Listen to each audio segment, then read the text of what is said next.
To wings एक उड़ान, कैसे हो आप सब? So guys I am back और अब हम स्टार्ट कर रहे हैं हमारी MCQ series and this is आज हम शुरू कर रहे हैं इन्वायरमेंट के साथ for the post of forester. Fine, ये हमारा पहला एमसीक्यू सेशन है for the forester and it is targeting environment, right?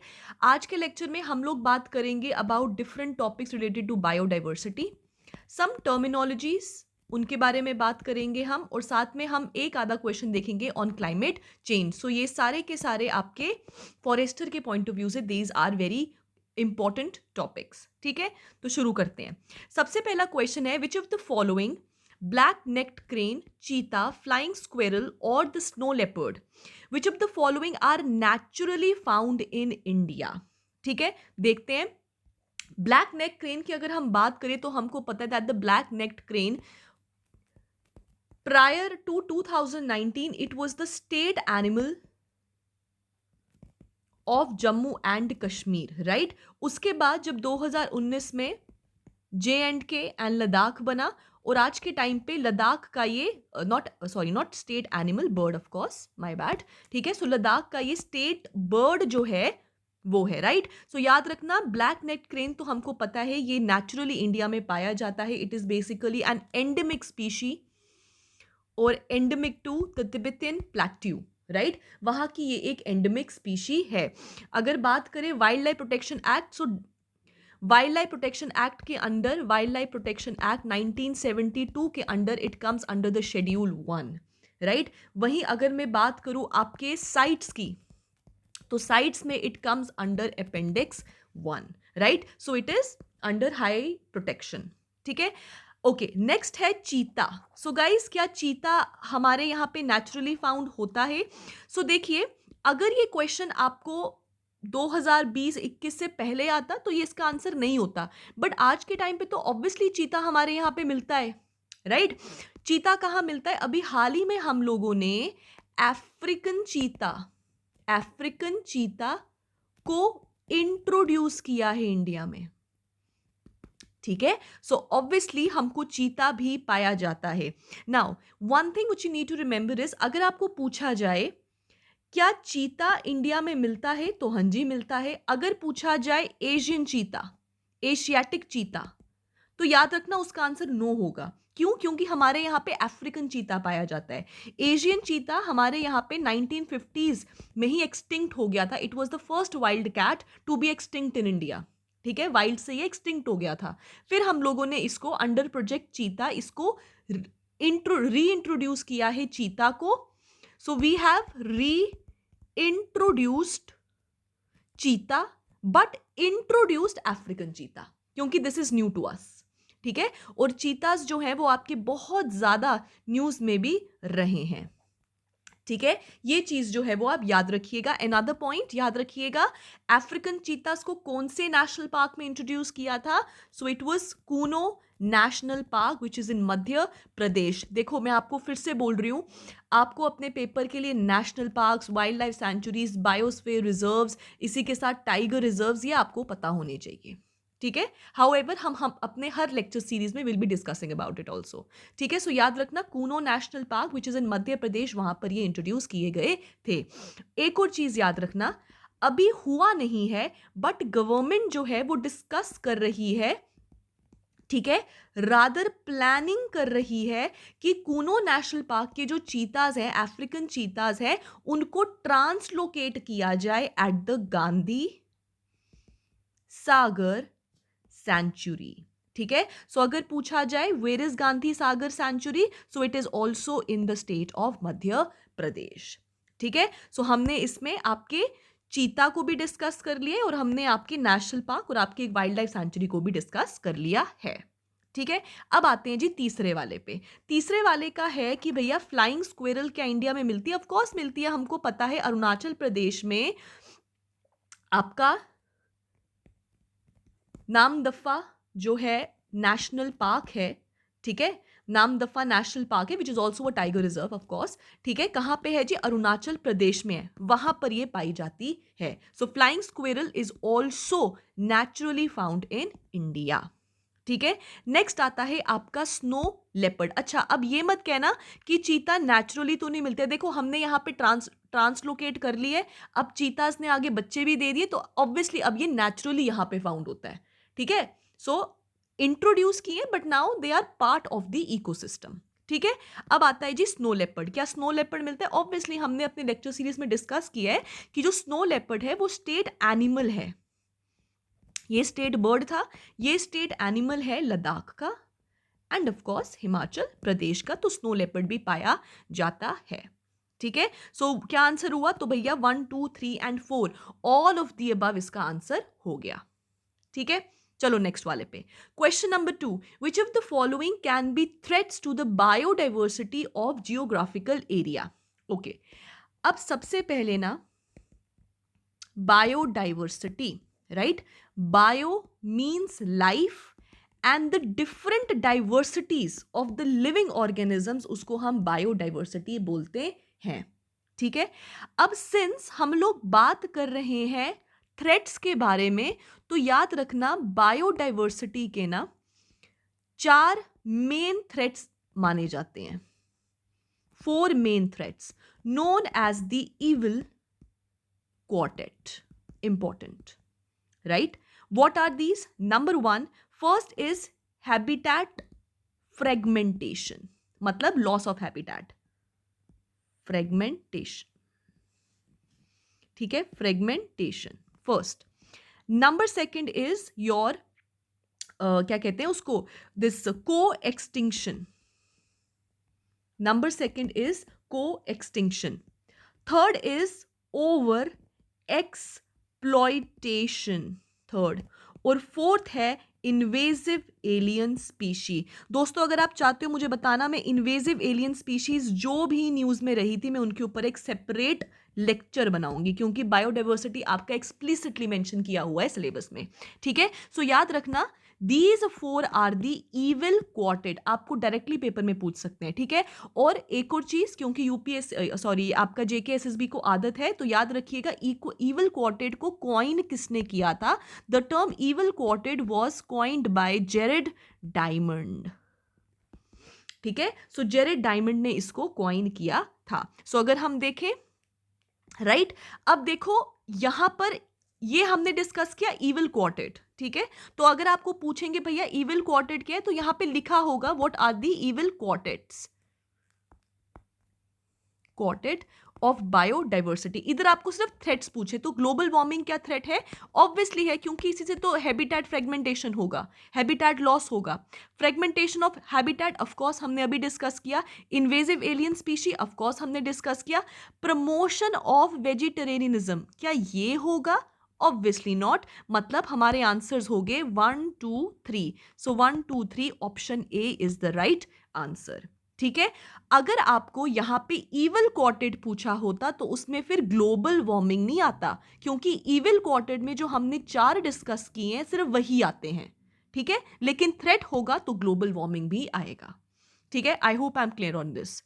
चलो question number 3, consider the following areas, Bandipur, Bhitarkanika, Manas and Sundarbans. आपने बताना है भैया कौन कौन से above are the tiger reserves. First of all, before getting on to this, let's just understand about the tiger reserves. सबसे पहले तो हमने प्रोजेक्ट टाइगर इंट्रोड्यूस किया था 1973 में, और 2023 में इसको हमने 50 ईयर्स जो है वो पूरे किए थे। ठीक है, आप मुझे कमेंट्स में बताइए वर्ल्ड टाइगर डे कब मनाया जाता है? ठीक है जी, चलो, सो 1973 प्रोजेक्ट टाइगर, 2023 50 ईयर्स पूरे हुए टू द प्रोजेक्ट टाइगर। ठीक है, अब टाइगर को प्रोटेक्ट करने के लिए बहुत से ऐसे एरियाज थे, नेशनल पार्क्स थे, वाइल्ड लाइफ सेंचुरीज थे, जिनको हमने टाइगर रिजर्व का भी दर्जा दिया था। अगर हम बात करें शुरुआत में कितने टाइगर रिजर्व्स थे, तो सिर्फ 9 टाइगर रिजर्व्स थे, और आज के टाइम पे देयर आर 54 टाइगर रिजर्व्स। ठीक है, ये याद रखिएगा। फाइन, अगर हम बात करें टाइगर रिजर्व्स की, तो टाइगर रिजर्व्स का एडमिनिस्ट्रेशन कौन करता है या इनको एडमिनिस्टर कौन करता है? तो they are administered by NTCA. NTCA क्या होता है? National tiger conservation authority. National tiger conservation authority. ठीक है, याद रखिएगा। एक और चीज मैं बता दूं, जो नेशनल टाइगर कंजर्वेशन अथॉरिटी है ये बेसिकली एक स्टैट्यूटरी बॉडी है, right. So what is a statutory body? Statutory body होती है जो किसी एक्ट या फिर किसी स्टैट्यूट के अंडर बनी होती है। तो ये बॉडी किसके अंडर बनी है? Wild life protection act 1972। अभी हाल ही में अमेंडमेंट भी आया है 2022 का, उसमें भी कुछ चेंजेस आई है। Will talk about it also in the coming lectures. ठीक है, आज सिर्फ पहला दिन है। ठीक है, सो 1972 के अंडर जो है नेशनल टाइगर कंजर्वेशन अथॉरिटी बनी है। ठीक है, अब बात करते हैं जो हमको नेशनल पार्क्स गिवन है। सबसे पहले बांदीपुर क्या है मुझे बताओ? Is it a national park, tiger reserve, what? So याद रखना, it is also a tiger reserve. कहाँ है जी? कर्नाटका में है। ठीक है, ठीक। और बांदीपुर आपका नेशनल पार्क भी है end of course a tiger reserve भी है, राइट। अगर मैं बात करूं मानस की, तो ऑफ कोर्स मानस जो है वो आपका असम में है। मानस रिवर का नाम भी है and it is also a tiger reserve, so this is also there. Sundarban, of course royal Bengal tigers, so this is also a tiger reserve. अगर मैं भीतरकनिका की बात करूं तो याद रखना, भीतरकनिका जो है it is a national park but not a tiger reserve as of 2024 January. ठीक है, सो भीतरकनिका क्या है? भीतरकनिका आपका नेशनल पार्क है but it is not a tiger reserve yet. ठीक है, चलो इसका आंसर क्या होगा? तो इसका आंसर हो जाएगा हमारे पास 1, 3 and 4। 1, 3 and 4, B option is right. ठीक है जी। अच्छा, भीतरकनिका की ना थोड़ी बायोडाइवर्सिटी की बात कर लेते हैं। देखो, अगर भीतरकनिका की बात करें, जो आपका भीतरकनिका है ना, यहां पे मिलते हैं आपके सॉल्ट वाटर क्रोकोडाइल। याद रखना, ठीक है, ये इसी के लिए फेमस है। ठीक है, सो सॉल्ट वाटर क्रोकोडाइल एक तरीके का लगा लो इसकी फ्लैगशिप स्पीशी है। ठीक है, सो सॉल्ट वाटर क्रोकोडाइल्स जो है वो भीतरकनिका में पाए जाते हैं, फर्स्ट पॉइंट। दूसरा बात याद रखना, Bhitarkanika is also a Ramsar site. ठीक है, कहां पे है? ओडिशा। ठीक है, अब ये कोस्टल एरिया है तो याद रखना मैनग्रोव प्लांटेशन भी है इधर। ठीक है, एक और चीज, जो आपके सॉल्ट वाटर क्रोकोडाइल्स है ना, these are the world's largest living mammals. ठीक है, these are the, sorry not mammals, reptiles. ठीक है, these are the world's largest living reptiles. ठीक है, ये चीज जो है वो इसको आप याद रखिएगा। ठीक है, और साथ ही साथ सॉल्ट वाटर क्रोकोडाइल्स आपके लार्जेस्ट क्रोकोडाइल स्पीशी भी है। ठीक है, so these are not only the world's largest living reptiles but also the largest of the crocodile species. Fine, now थोड़ा सा और देख लेते हैं अबाउट द क्रोकोडाइल्स। गाइस, इसको प्लीज नोट डाउन करते रहना, ठीक है, क्योंकि आपको बायोडाइवर्सिटी में पूछ सकते हैं। अगर हम बात करें क्रोकोडाइल्स इन इंडिया, तो यहाँ पे 3 स्पीशीज ऑफ क्रोकोडाइल्स पाया जाता है। Number 1 is salt water as we discussed, number 2 is mugger, number 3 is your घड़ियाल। ठीक है, तीनों पाए जाते हैं, सो इन तीनों के नाम याद रखिएगा। एक पॉइंट मैं आपको बता दूं आगे चलने से पहले, घड़ियाल जो होता है ना, these are fresh water crocodiles. These are fresh water crocodiles. अब क्योंकि ये फ्रेश वाटर क्रोकोडाइल्स हैं तो ऑब्वियसली ये हेल्थ बताते हैं इकोसिस्टम का, so these are also, they act as indicator species. ठीक है, इंडिकेटर स्पीशी क्या होता है? जो हेल्थ ऑफ द इकोसिस्टम को डिपिक्ट करता है, इंडिकेट करता है कि भाई देखो ठीक है कि नहीं है। So these are also indicator species. ठीक है, so this is something which you need to remember. The answer is 1, 3 and 4 because Bhitarkanikas are the national parks, not the tiger reserve as of now. ठीक है, चलो आगे। Question number 4, the red data book published by International Union for the Conservation of Nature and Natural Resources, which is IUCN, consists of endemic plants and animal species present in the biodiversity hotspots, threatened plants and animal species, protected site for the conservation of nature and natural resources in various countries.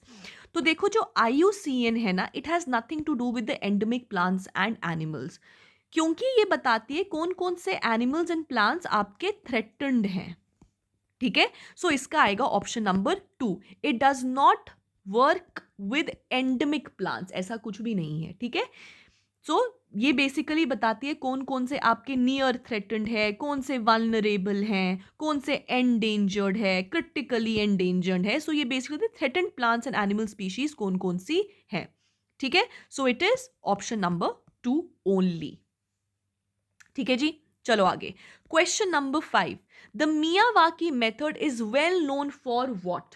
So this Miyawaki ना, ये बहुत ज्यादा आपके अच्छा चलो ठीक है, याद रखना जो आपका मियावाकी मेथड है ना, ये बहुत ज्यादा लाइमलाइट में आया था क्योंकि कुछ टाइम पहले प्राइम मिनिस्टर मोदी जी ने अपने मन की बात में मियावाकी मेथड के बारे में बात किया था, जिसके बाद इसने वापस से सुर्खियों में अपने आप को बटोर लिया. अब इन्होंने बोला था कि एक केरला बेस्ड टीचर हैं, ठीक है, जिनका नाम है रफी रामनाथ जी.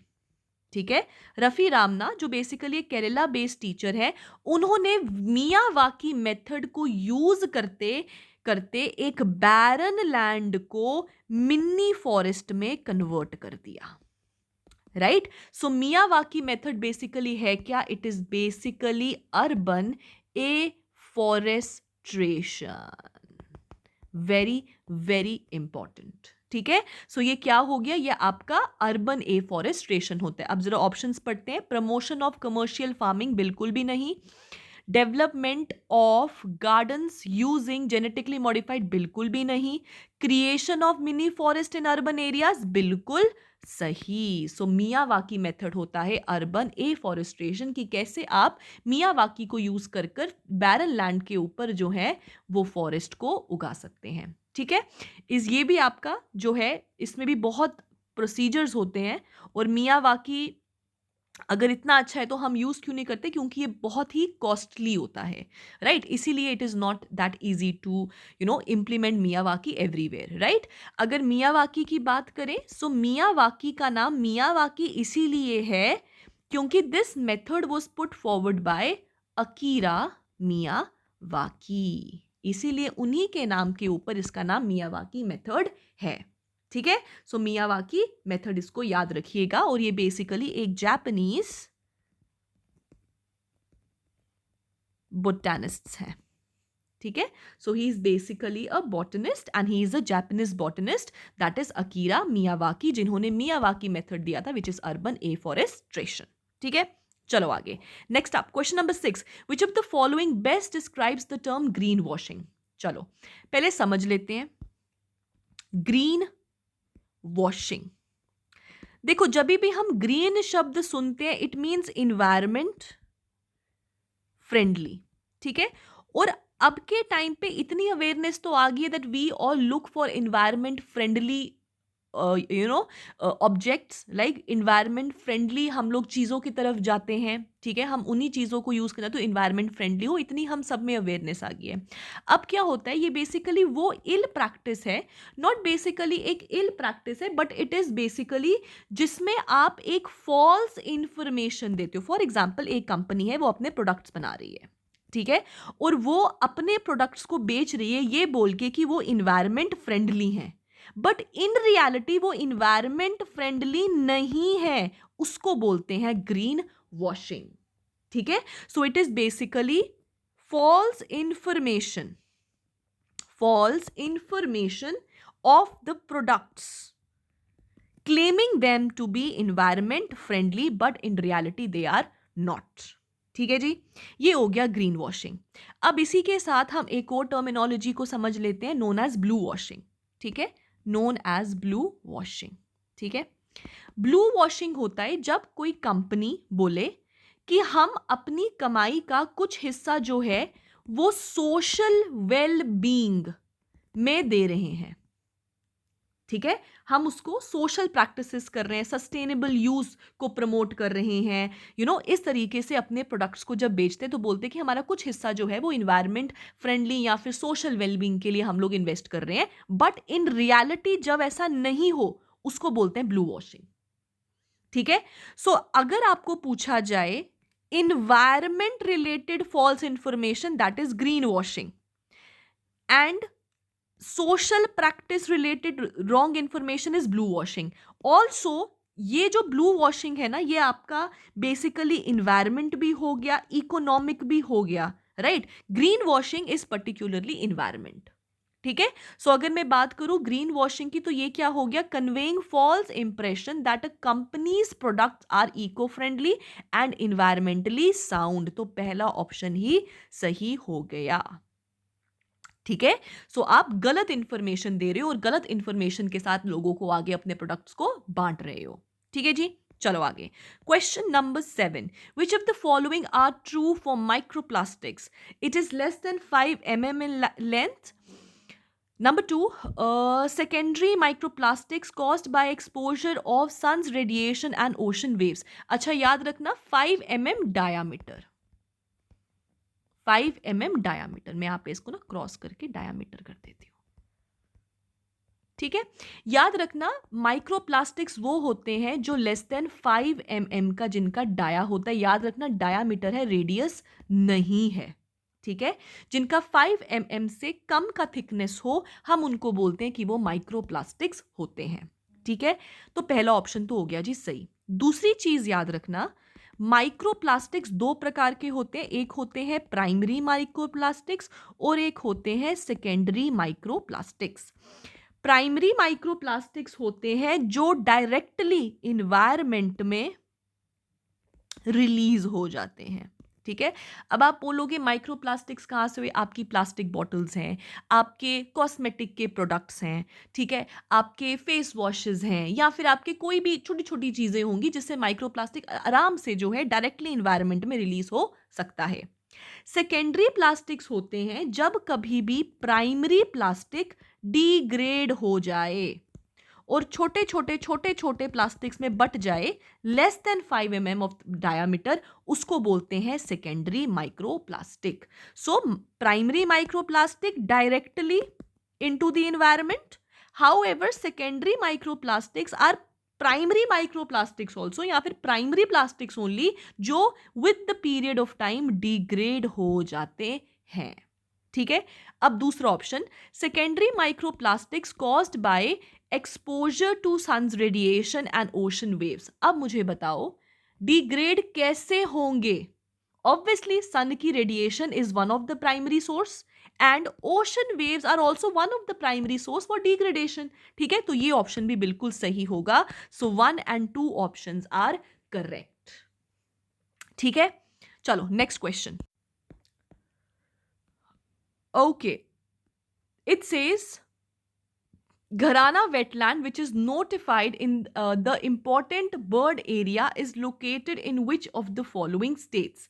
बताओ मुझे कौन कौन सी स्टेट्स हैं। Number 1, is it Haryana, is it Himachal Pradesh, is it Punjab और इज इट जम्मू कश्मीर। तो याद रखना जो आपका घराना वेटलैंड है ना, देखो वेटलैंड है मतलब इकोटोन है, इकोटोन है इसका मतलब हो गया हाईली प्रोडक्टिव हो गया, ठीक है।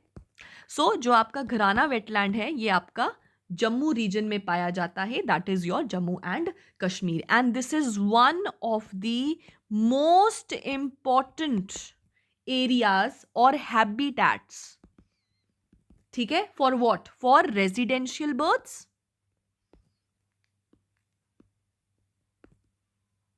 For residential as well as migratory birds, दोनों के लिए ये बहुत इंपॉर्टेंट वेटलैंड है। So it is Jammu and Kashmir, याद रखिएगा। It is home for approximately 65 species of residential and migratory birds, ठीक है, याद रखना। चलो question number 9, estuaries possess distinct bloom of excessive growth, which of the following is the name given to these blooms?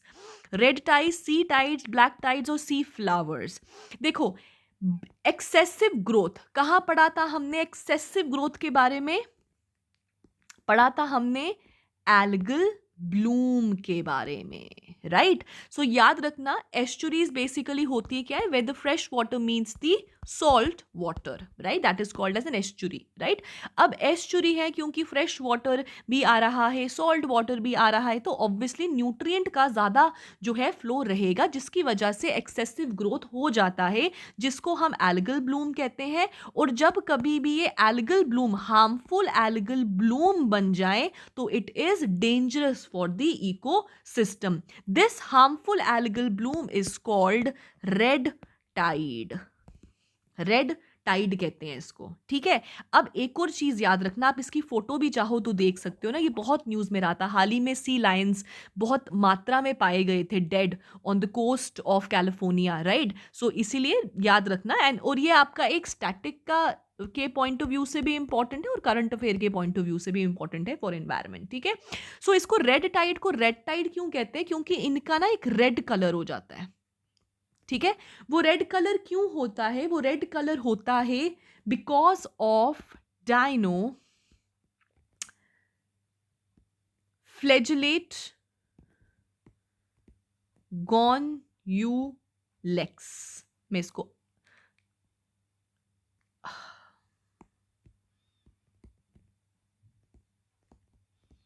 ठीक है, इसकी वजह से इनको रेड कलरेशन जो है वो मिलता है, ठीक है? और जो हार्मफुल एल्गल ब्लूम होता है ना आपका, ये जो हार्मफुल एल्गल ब्लूम है ना, ये बेसिकली एसिड रिलीज करता है, जिसको हम डोमोइक एसिड कहते हैं, which is harmful for the living organisms, primarily जो उस इकोसिस्टम का पार्ट है।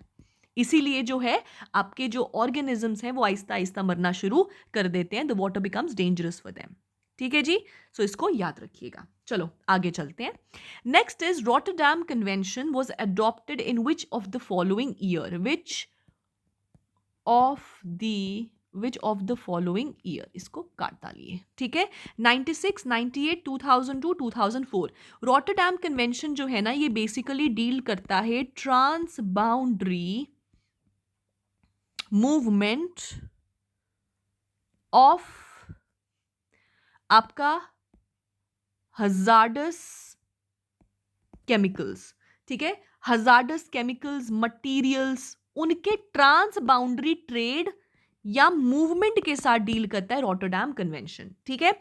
अगर मैं बात करूं कि ये अडॉप्ट कब हुआ था, तो याद रखना इट वाज अडॉप्टेड इन 1998 में इसको अडॉप्ट किया गया था। अगर क्वेश्चन यहां पर अडॉप्टेड नहीं होता, यहां पे होता फोर्स, एनफोर्स कब हुआ, तो याद रखना ये एनफोर्स हुआ था 2004 में, ठीक है? सो याद रखिएगा, राइट? और ये किसके बारे में बात करता है? ये प्रायर इन्फॉर्म्ड कंसेंट के बारे में बात करता है, ठीक है? बेसल है, रॉटरडैम है, स्टॉकहोम है, ठीक है? BRS, ठीक है? बेसल, रॉटरडैम, स्टॉकहोल्म, ये सब के सब आपके हजार्डस जो ट्रांस बाउंड्री मूवमेंट होता है ना हजार्डस वेस्ट का, उसके साथ ये डील करते हैं। In the coming lectures will discuss about these also, ठीक है? So not to worry, fine. So guys ये हमारे आज के 10 क्वेश्चंस थे जिनके साथ हमने डील किया है। अगर आपको ये सेशन पसंद आया होगा so do not forget to give it a heart, write your comment in the comment section. और साथ ही में हमारे जो इससे पहले की जो वीडियो थी उसमें जो है आपका एक न्यू कंपोनेंट भी स्टार्ट हो गया है, सो आप उसको भी इंजॉय करें। And those who have not subscribed to the channel yet, do not forget to like, share and subscribe to the channel. So thank you and have a nice day.